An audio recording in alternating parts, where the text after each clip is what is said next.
عملت عصير مانجا خطير. السلام عليكم ورحمة الله.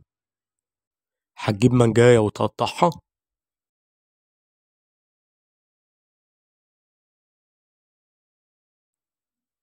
زي ما انتوا شايفين.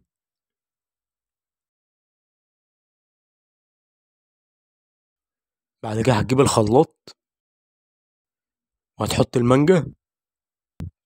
بعد كده هتحط كوباية مية ساقعة.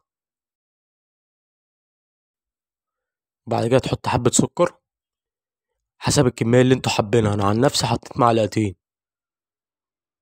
بعد كده تضرب المانجا في الخلاط. وزي ما انتوا شايفين عصير المانجا. هنشرب بقى بسم الله.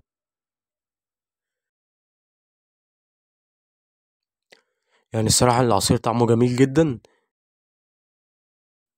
وما تنسوش بقى تعملوا لايك وتشتركوا في القناة عشان يوصلكوا كل جديد.